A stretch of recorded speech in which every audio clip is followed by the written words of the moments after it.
Bienvenidos en esta mañana de domingo. Alguno ya me ha dicho esta mañana, pues estoy triste. Estamos tristes, ¿verdad? Estamos hoy conmovidos. La verdad es que las noticias nos llegan al corazón, ¿verdad? En España a lo mejor no estamos acostumbrados a ver lo que hemos visto esta semana en televisión, en las noticias, porque vivimos en un lugar del mundo relativamente tranquilo. Mi abuelo decía, vivimos en lo mejor del mundo. Aquí no hay terremotos, aquí no hay volcanes, aquí no hay guerra tampoco. Gracias a Dios vivimos bien. Entonces, cuando ocurre una de estas tragedias, pues nos afecta, ¿verdad? Y estamos afectados. Y es lógico que estemos afectados, y más como hijos del Señor. Así que me gustaría comenzar con una pequeña oración antes de mi sermón en esta mañana, porque mi sermón esta mañana va un poco por ahí, y espero que hayáis venido, no para escuchar un sermón de alegría, pero sí un sermón que llegue a nuestros corazones. El Señor me ha hablado, me ha dicho cosas que yo trato de transmitir a través de su palabra. Entonces vamos a tener una pequeña oración. Os invito a inclinar nuestras cabezas. Bendito Padre, en esta mañana reconocemos tu soberanía por encima de todas las cosas. Tú eres Dios desde el principio y hasta el fin, Señor. Y estamos en esta mañana entristecidos. Este golpe de realidad muchas veces nos afecta, Padre. Pensamos en esas personas, oh Dios, que se han quedado sin nada, doloridas, solas, sin esperanza. Padre, no sabemos cómo podemos aportar, Señor, pero pedimos de tu misericordia en esta mañana. Pedimos de tu mano, Señor, enséñanos lo que tú nos quieres también enseñar a cada uno de nosotros en particular. Gracias por tu palabra, porque nos da también aliento, Señor, y consuelo, Padre. Y a ti acudimos, Padre, porque tú eres nuestro refugio, Señor. Pedimos en esta mañana que tú abras nuestro corazón, Señor, para escuchar lo que tienes que decirnos. Te lo pedimos todo en el bendito nombre del Señor Jesús. Amén. Hemos cantado en esta mañana Sublime Gracia. Dice en una de las estrofas, en los peligros o aflicción que yo he tenido aquí, tu mano siempre me guió y me guiará feliz. Este himno de Sublime Gracia fue un himno que se cantó, se hizo, se compuso cuando los esclavos, el pueblo negro, estaba sufriendo la esclavitud. Y aún así ellos confiaban en el poder del Señor. Y el Señor hizo grandes cosas con este pueblo. No vemos la voluntad del Señor porque es muy difícil, pero podemos refugiarnos en Él. Y en esta mañana, pues como decía, estamos consternados. Las noticias nos dicen que hay más de 200 fallecidos, desaparecidos muchos más. Hay un garaje por ahí de un centro comercial que es un misterio. Y veremos a ver qué es lo que sale de ahí. Hay más de 5.000 militares, hay Guardia Civil, Protección Civil, miles y miles de voluntarios que nos emociona verlo en la televisión, la verdad. Y también quiero hablar un poquito de eso en esta mañana. Y a nosotros también esto nos constriñe y nos afecta, ¿verdad que sí? Dice el libro de Eclesiastés 7:14, un texto que me viene a la mente cada vez que hay un episodio de tragedia. En el día del bien, goza del bien. Y en el día de la adversidad, considera. Dios hizo tanto lo uno como lo otro, para que el hombre nada halle después de él. Wow, es un versículo muy misterioso, ciertamente. Entendemos bien la primera parte, la segunda no tanto. Pero en el día del bien, goza del bien. Y en el día de la adversidad, considera, párate, reflexiona y piensa Eso nos dice mucho a cada uno de nosotros. Nos gustan los días buenos y nos alarmamos y nos angustiamos y nos sentimos totalmente perdidos en los días de la adversidad. ¿Por qué Dios permite esto? Seguro que es la pregunta que todos os habéis hecho. Y seguro que es la pregunta que os van a hacer. Si en el trabajo, si en los estudios, si en el donde estés, saben que eres creyente, es lo primero que te van a preguntar. ¿Y dónde está Dios? ¿Por qué este sufrimiento? No es fácil dar respuesta a esta pregunta a priori. Dicho de otra manera, ¿por qué Dios permite el sufrimiento? ¿Cómo explicar el sufrimiento? Sufrimiento es dolor físico o angustia emocional. Puede ser físico o puede ser emocional. Social o espiritual, que lleva a una persona a sentirse triste, asustada, deprimida, ansiosa, perdida, sola. Las personas en este estado también en ocasiones se sienten incapaces de hacer frente a los cambios de la vida cotidiana o aquellos causados por una tragedia o por una enfermedad. Así es como se están sintiendo las personas que salen en televisión. Probablemente nosotros nos hemos sentido alguna vez así también, porque el dolor nos llega más tarde o más temprano, a todos nos llega, y a todos nos llegan días malos y tragedias en nuestra vida y pérdidas que no esperábamos. La verdad que esta catástrofe pues llega también más al corazón si cabe, porque son muchas las personas. El sufrimiento es pues el tema de esta mañana, y hay varios mensajes en el sufrimiento que quiero en esta mañana ver. El primer mensaje es que el sufrimiento trae un mensaje de misterio. Y me explico. El 21 de noviembre de 1980, cuando el Gran Hotel MGM de Las Vegas se incendió, trajeron a los supervivientes al centro de convenciones donde se estaba realizando una reunión de la Fundación Billy Graham. En una entrevista, el gobernador Robert Lees habló de que tan solo 24 horas antes la gente estaba disfrutando un tiempo agradable de fiesta en el hotel. Y en cuestión de segundos, dijo, la música se ha detenido. Cuando pidieron a Billy Graham que explicara la tragedia del incendio en el hotel, Billy Graham dijo esto: hay un misterio en esta clase de tragedias. No sabemos la respuesta y tal vez nunca la sepamos hasta que Dios nos explique todas las cosas. Pero la humanidad es un misterio, para la humanidad es un misterio aún saber por qué Dios creó la tierra. Es un misterio por qué puso personas sobre esta tierra. Pero Dios ha revelado respuestas a través de la Biblia y a través de la persona de su Hijo Jesucristo. En la Biblia usted puede encontrar respuestas a las preguntas y los problemas de su vida. En la Biblia encontrarás las respuestas a las preguntas y los problemas de tu vida. Dios nos creó porque nos ama. Dios nunca quiso que hubiera tragedias y prejuicios, guerras, odio, lujuria, codicia, envidia, celos, orgullo. Dios quiso que la tierra fuera un paraíso, un lugar donde no hubiera muerte. Pero el hombre se rebeló contra Dios. El hombre dijo, no te necesito, Dios, puedo construir mi mundo sin ti.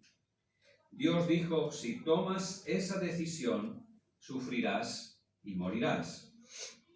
El hombre tomó esa decisión y comenzó a sufrir. Y ha estado muriendo desde entonces. La muerte física es solo la muerte del cuerpo, pero el espíritu sigue viviendo. Si su espíritu está separado de Dios por la eternidad, se perderá para siempre. Algún día para todos ustedes, si no conocen a Dios, la música también se detendrá. Habrá terminado. La Biblia dice que está establecido para los seres humanos que mueran una sola vez y después de esto el juicio, dice Hebreos 9:27. El sufrimiento, primera cosa, nos acerca o nos aleja de Dios.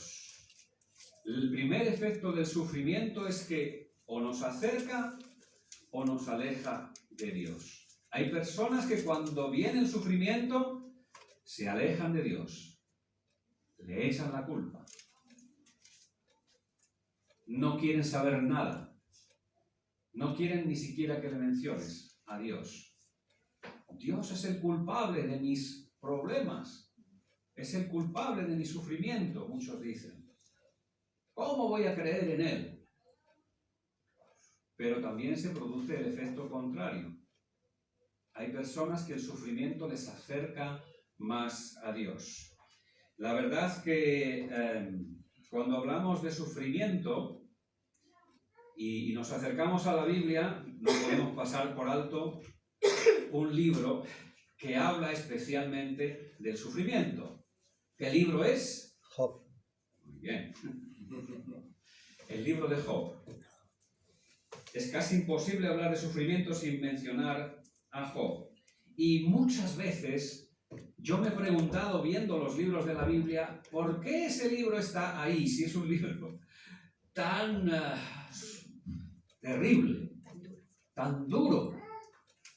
Pues en cosas como las de hoy me explico por qué ese libro está ahí. Y es un libro especial. Realmente es un poco misterioso también, porque nos dice que Job era un hombre bueno, era un hombre justo, era un hombre fiel al Señor, y Dios permitió una prueba en Job que me hace pensar, me hace tener rechazo contra Dios. ¿Por qué Dios permitió este sufrimiento a Job? Hoy me lo puedo explicar, porque este libro trae consuelo para muchas personas que les ha pasado lo mismo que a Job. Con lo cual era necesario también este libro, porque este libro al final trae un mensaje de esperanza, de acercamiento a Dios. Y vemos las dos posiciones en el libro de Job. Job, dice la Escritura, que lo perdió todo. Tenía 10 hijos que murieron, ¡pum! Igual que ahora ha ocurrido. ¡Plas! En un momento. 10 hijos. No solo eso, se quedó en la ruina, perdió todos sus camellos, todas sus posesiones, perdió su casa. Y el sufrimiento era tan grande de este hombre que dice que se sentaba sobre brasas de fuego. Es tremendo, ¿verdad? Es tremendo. Pero el sufrimiento actúa como un imán. Un imán, ¿qué hace? Por un lado, atrae, y por el otro lado, repele. Si tú acercas un hierro, el imán lo atrae, pero si no, no lo atrae. Y es más, si acercas otro imán, lo que hace es repelerlo. Y ahí nos encontramos dos figuras en Job, Job y su esposa. Job nunca se separó del Señor. No preguntó nunca por qué le estaban ocurriendo estas cosas. Lo más cerca que llegó fue cuando dijo, dime qué es lo que tienes contra mí. En Job capítulo 10, versículo 2. Job estaba compartiendo su agonía espiritual con el mismo Dios a quien él no podía entender. Pero aún así no se separó del Señor. Por otro lado estaba su esposa, que probablemente lo había acompañado todos estos años en su cercanía a Dios. Pero su esposa, ¿qué ocurrió? No fue atraída hacia el Señor. Fue rechazada, porque ¿qué le dijo la esposa a Job? ¿Todavía confías en Dios?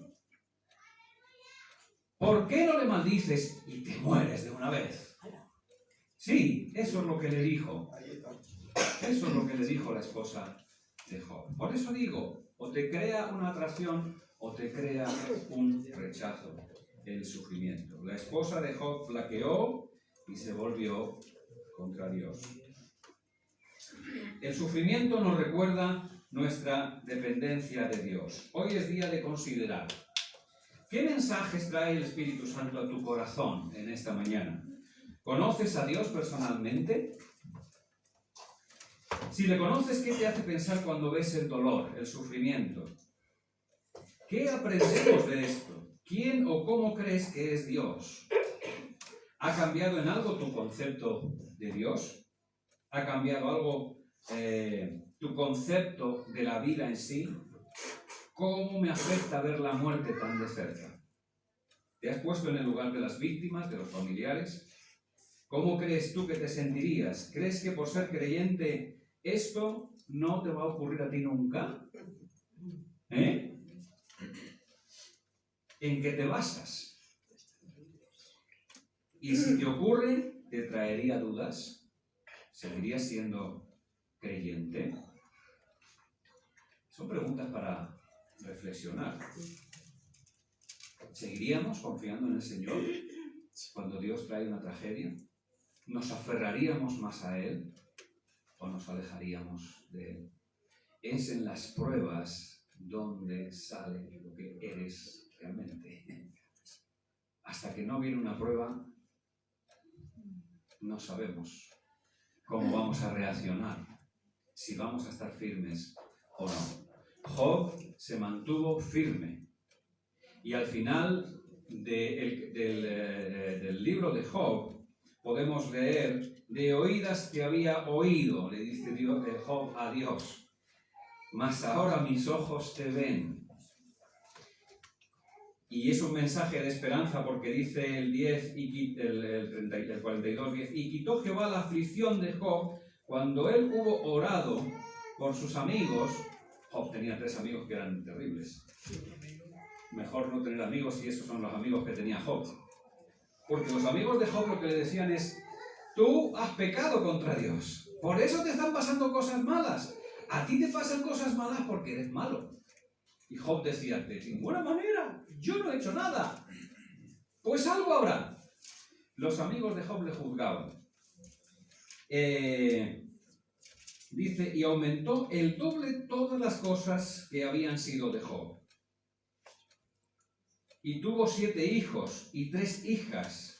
Y llamó el nombre de la primera Gemima, de la segunda Cesia, y no había mujeres tan hermosas como las hijas de Job en la tierra. Después de esto vivió Job 140 años.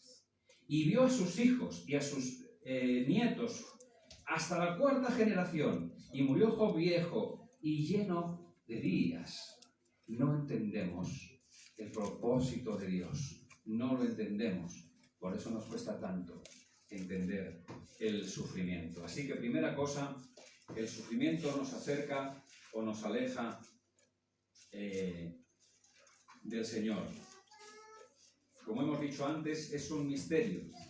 Dice el Salmo 90, y quiero que lo busquéis porque ahí vamos a meditar un poquito en el Salmo 90.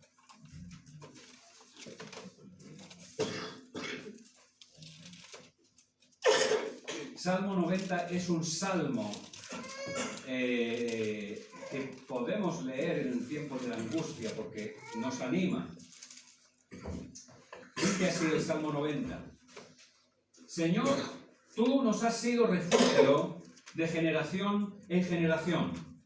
Antes que naciesen los montes y formases la tierra y el mundo, desde el siglo y hasta el siglo, tú eres Dios.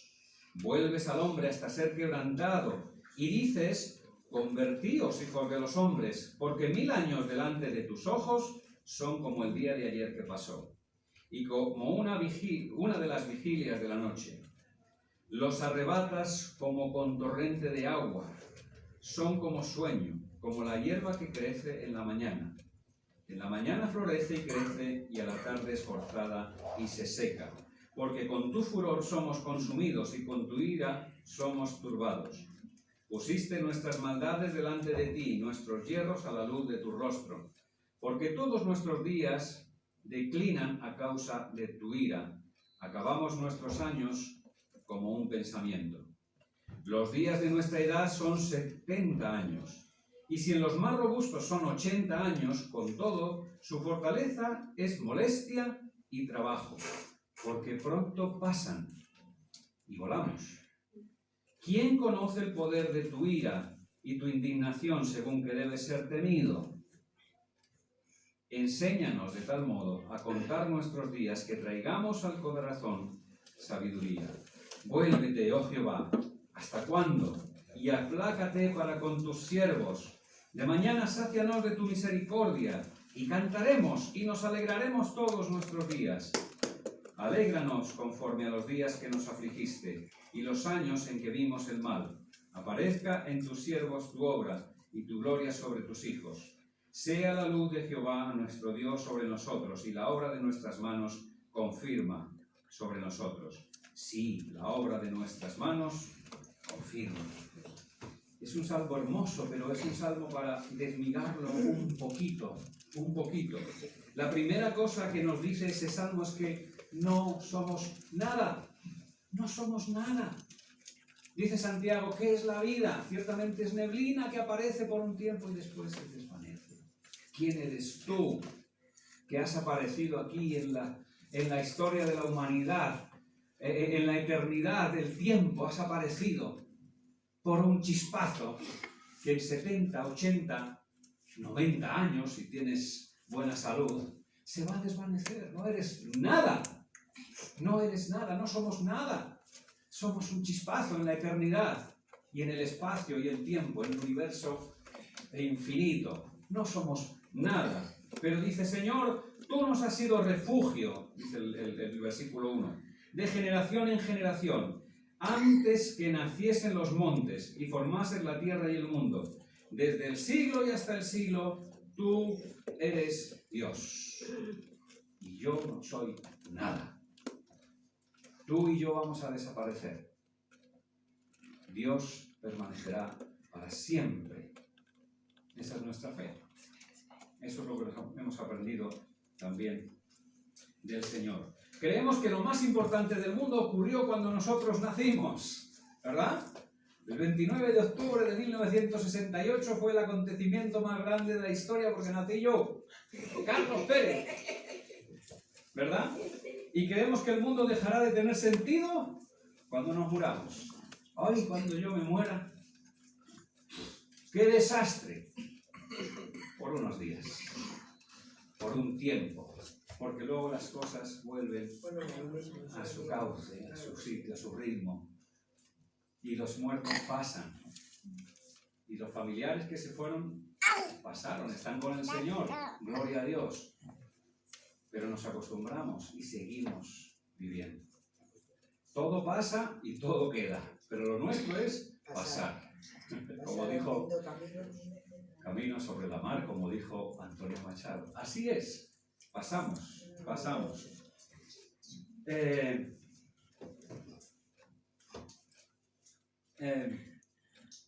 Nos olvidamos pronto de Dios. El hombre cuando las cosas van bien, vale, pero enseguida se olvida uno de Dios. Vivimos en un país en el que las cosas, gracias a Dios, van bien. Que sí, que los políticos discuten, que todo lo demás. Pero no vivimos mal, hermanos. Como decía mi abuelo, vivimos en lo mejor del mundo. Y la pena de eso es que el país se va relajando. ¿Y quién piensa en Dios? ¡Buah! Eso es para la religión. Eso es para los templos. Eso es para las procesiones de Semana Santa y el Halloween también. Que ahora también es religión. Qué cosas, ¿no?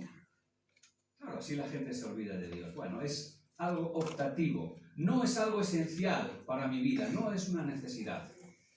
Ahora, cuando ocurre una tragedia, no hay donde agarrarse, hermanos. No hay donde agarrarse. Despertaros, dice Dios. C.S. Lewis, el gran escritor inglés creyente, dice en uno de sus libros, el sufrimiento es el megáfono que utiliza Dios para hablar a un mundo de sordos. Hasta que no ocurre una tragedia o algo, no nos acordamos de Dios. Segunda cosa en esta mañana. el sufrimiento es un mensaje de alarma. Es un mensaje de alarma. Como dice C.S. Lewis, es el megáfono que utiliza Dios para hablar a un mundo de sordos. Hace poco contaba la anécdota que nos ocurrió en el barco, en el mar, cuando sonó la alarma de emergencia. Y Raquel y yo nos miramos, ¿qué hay que hacer? Está sonando la alarma. Pues, ¿qué nos dijeron en la conferencia? Ay, se me ha olvidado, no lo sé. Pasa eso, ¿verdad? Hay que ir a la habitación, coger el salvavidas y ir al lugar de encuentro, corriendo, atravesamos el barco, y lo que veíamos al atravesar el barco, ¿qué era? Que la gente seguía en la fiesta. Seguía en los bares, pasábamos por el casino, seguían con sus tragaperras, ¿verdad? Pasábamos por el lugar de baile y seguían aprendiendo a bailar. Pasabas por los escenarios y el espectáculo continuaba. Había un bingo, ¿verdad que sí? En el escenario el hombre decía, el 7, el 8, y la gente estaba allí pendiente. Y la alarma seguía sonando. Nadie hacía caso.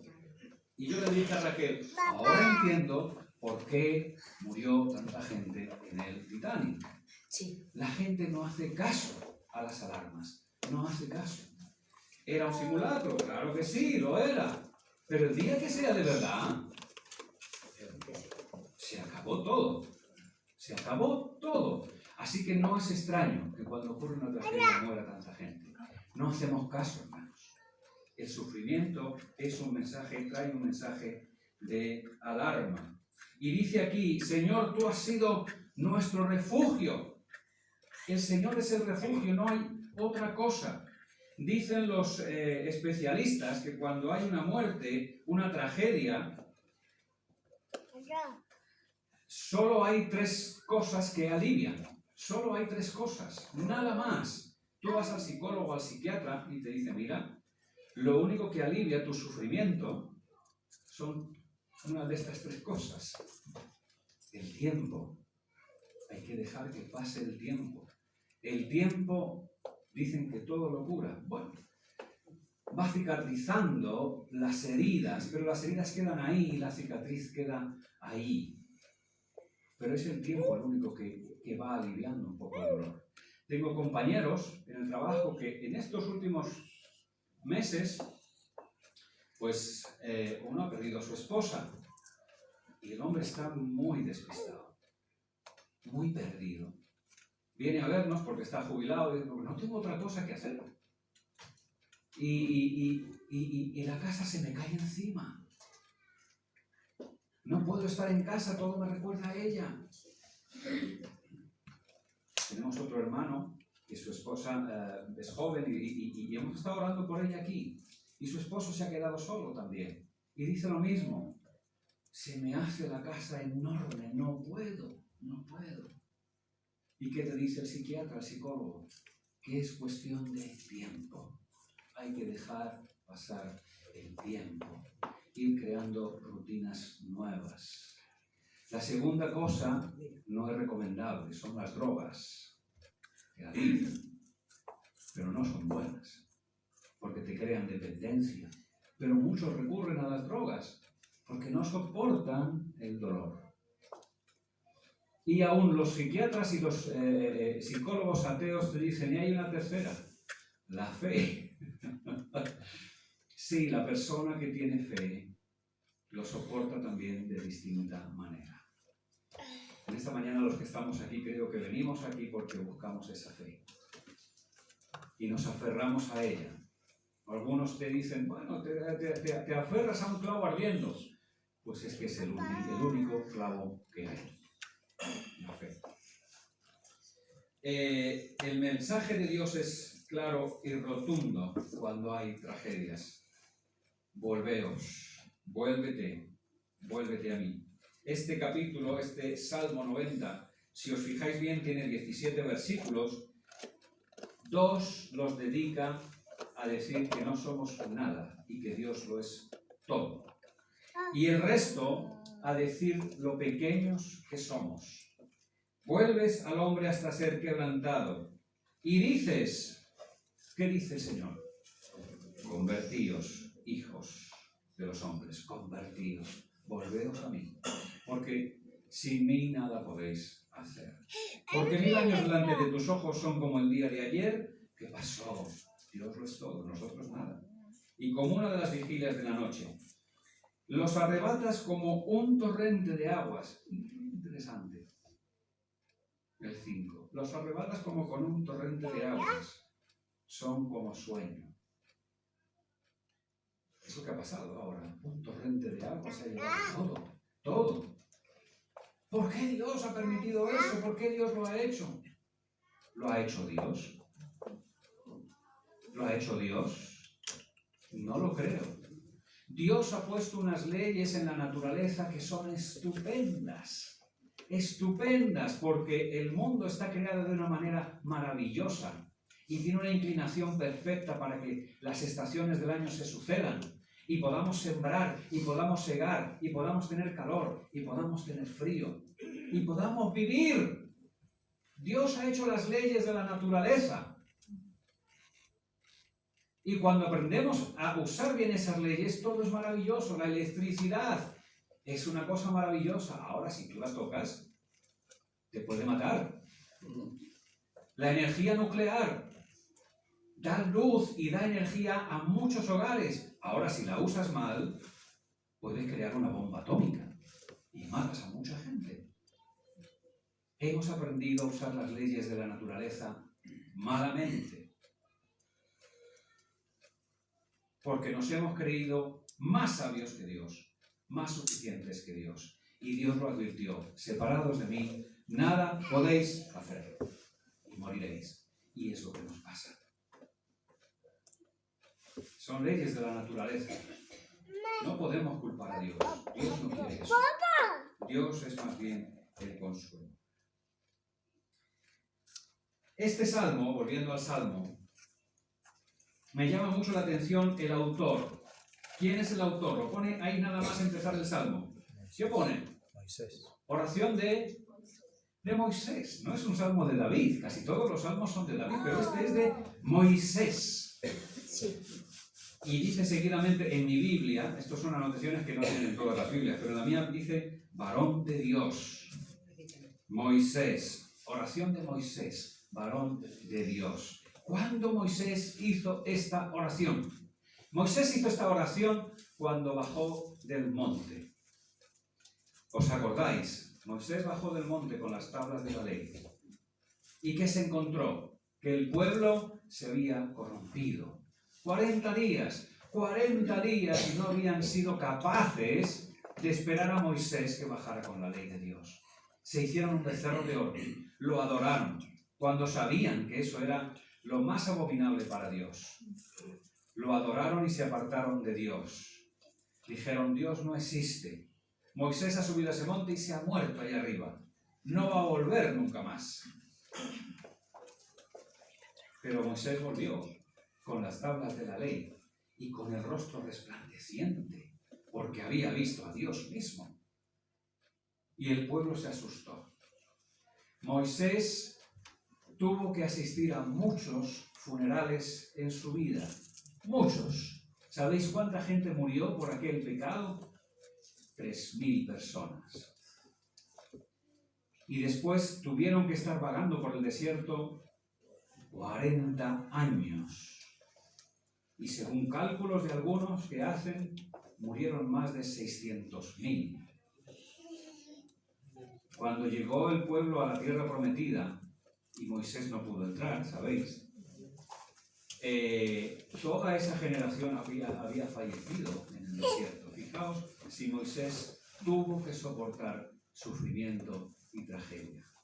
Y Moisés dice esto: tú nos has sido refugio de generación en generación.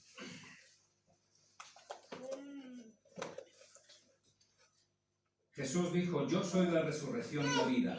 Nadie viene al Padre sino por mí. Nos queda esa esperanza. Tenemos que buscar hoy a Dios. Es tiempo de hablar con Él, de refugiarnos como el salmista bajo sus alas y apelar a su misericordia. Voy rápidamente con la cuarta cosa. Son 6. Cuarto mensaje del sufrimiento. En el sufrimiento también hay un mensaje de compasión. De compasión. Jesús dijo: porque tuve hambre y ustedes me dieron de comer. Tuve sed y me dieron de beber. Fui forastero y me dieron alojamiento. Necesité ropa y me vistieron. Estuve enfermo y me atendieron. Estuve en la cárcel y me visitaron. Y los que le estaban escuchando le dicen: ¿cuándo te hemos visto sin ropa? ¿Cuándo te hemos visto hambriento y te hemos dado de comer? ¿Y qué les dice el Señor Jesús? Por cuanto a uno de estos más pequeños lo hicisteis, a mí me lo hicisteis. Así que en el sufrimiento hay un mensaje de compasión. Hemos visto en la tele equipos de emergencia, militares del ejército, Guardia Civil, la Cruz Roja, médicos, bomberos, enfermeras, personas que venían a donar ropa, alimentos, a donar sangre. Vemos la compasión en acción y eso a mí me emociona. Me emociona. Me hace pensar que todavía tenemos sed de un mundo mejor. Si este mundo no lo es, no os quepa duda que es por culpa del propio hombre. Hoy más que nunca la soledad es uno de los problemas más grandes de los hombres. Vivimos en un mundo completamente despersonalizado. Por eso, en una oportunidad así, todos nos volcamos, ávidos de ser útiles, de congeniar, de trabar lazos de relación, aunque sea compartiendo el dolor, que es la excusa de nuestro atrevimiento a veces a romper esas fronteras que tanto nos desunen. ¿Cómo anhelamos a veces un simple abrazo? El darlo nosotros a alguien que está sufriendo. El sentir que somos importantes para otros. Eso es amor. Y es la palabra que en estos días se me ocurre para todo lo que estamos viendo. Miles de voluntarios que están dejando su trabajo, su tiempo libre para ir a echar una mano. Se ponen las botas, cogen un chisme y a fregar el suelo. Y en esta mañana estábamos hablando también cómo podemos ser útiles nosotros en José Zorrilla 58. ¡Amén! Amén. Hemos llamado al ayuntamiento, hemos llamado a la concejala una de las concejalas. Estamos ahí pendientes de ponernos en contacto con Protección Civil para ver si podemos ser útiles. Y ojalá que si nos dicen, pues hay que hacer esto, el local lo podéis tener para traer alimentos, lo que sea, ojalá que estemos dispuestos, hermanos, para poder hacerlo, para poder echar una mano. Te vas a sentir muy bien. Te vas a sentir muy bien. Y eso es lo que el Señor nos pide como cristianos y como creyentes. Me emociona mucho ver esa gente que sale en las calles. Me emociona mucho. Quinta cosa, el mensaje del sufrimiento es mensaje de unidad. De unidad. El sufrimiento une. Desgraciadamente es así. Los hijos de Isaac, Jacob y Esaú, aquellos dos mellizos que se odiaron a muerte, en el momento en el que Isaac muere, los dos hijos vienen y se consuelan el uno al otro ante la tumba de su padre. El sufrimiento une, desgraciadamente. Y en este país necesitamos unión también. Discutimos por todo. Tenemos de todo, y discutimos por todo, y todo nos parece mal, y los políticos discuten unos con los otros, y hace falta unidad. Las tragedias unen. Me emociona también cuando veo en la tele, ayer veíamos todos esos voluntarios llenos de barro, se paran un segundo, y tienen un himno, el himno de Valencia. Y todos lo cantan juntos, emocionados, un solo corazón, una sola voz, para decir, estamos vivos. Vamos adelante. Aún hay esperanza para todos. El sexto y último, el mensaje de sufrimiento es un mensaje de consuelo. Segunda de Corintios dice: bendito sea el Dios y Padre de nuestro Señor Jesucristo, Padre de misericordias y Dios de toda consolación, el cual nos consuela en todas nuestras tribulaciones, para que podamos también nosotros consolar a los que están en cualquier tribulación, por medio de la consolación con que nosotros hemos sido consolados por Dios. Cuando tú has sufrido y le has preguntado a Dios, ¿por qué? ¿Por qué esto me ha pasado a mí?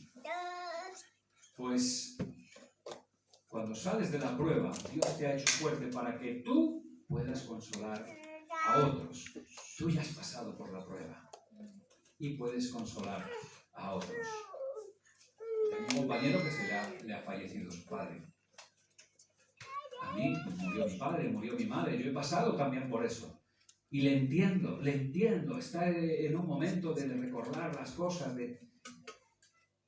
bueno, esto pasará, es ley de vida. Consuela a tu madre, estate con ella, llévale a los nietos, porque le van a ayudar a salir adelante. Yo, con mi experiencia, le puedo ayudar. Nosotros hemos sido consolados por Dios y tenemos el consuelo de que ni aún la muerte nos va a vencer. En el mundo tendréis aflicción, pero confiad porque yo he vencido al mundo, dice Jesús. Él ha vencido al mundo. Él es mi escudo. Él es mi gloria en todo. Concluimos. La fragilidad y futilidad de la vida. No somos nada. La vida es neblina, como dice Santiago, que se aparece por un poco de tiempo y después se desvanece. Segunda cosa, nada en esta vida es seguro, hermanos. Nada.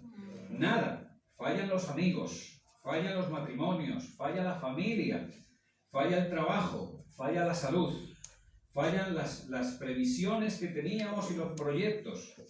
Y tú mismo también te fallas muchas veces. Tercera cosa, donde está Dios hay consuelo. Cuando nos preguntamos, ¿y dónde está cuando sufrimos?